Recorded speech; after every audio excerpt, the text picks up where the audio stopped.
Tengok gambar-gambar ni. Menghina negeri Kelantan ni dah jadi satu bahan lawak. Sampai ada yang macam ni. Na'udzubillah. Islam ialah agama yang sangat menjaga adab. Cukup-cukuplah.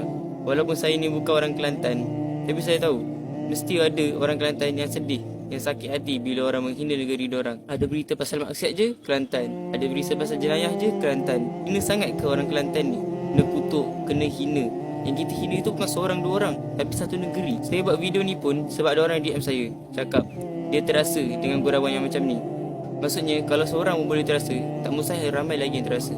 Kita nak bergurau tak salah, ada banyak lagi cara bergurau, tapi adalah batas dia. Tak kisahlah Kelantan ke, Selangor ke, Terengganu ke, mana-mana negeri pun, kita kena ingat perbuatan kita ni akan dipersoalkan. Kita hina Kelantan, orang-orang Kelantan yang marah, yang terasa, situ je kita dah berdosa. Macam mana kita nak minta maaf dengan orang-orang tu? Kita bukan kenal dia orang pun. Walaupun kita anggap benda ni sebagai gurauan, dan orang Kelantan sendiri ramai yang tak kisah, ada sesetengah orang yang rasa benda ni sensitif untuk dia. Dalam Al-Quran dah sebut, wahai orang-orang yang beriman, janganlah suatu kaum memperolok-olokkan kaum yang lain. Boleh jadi mereka yang diperolokkan itu lebih baik daripada mereka. Jadi berhati-hatilah bila nak bergurau.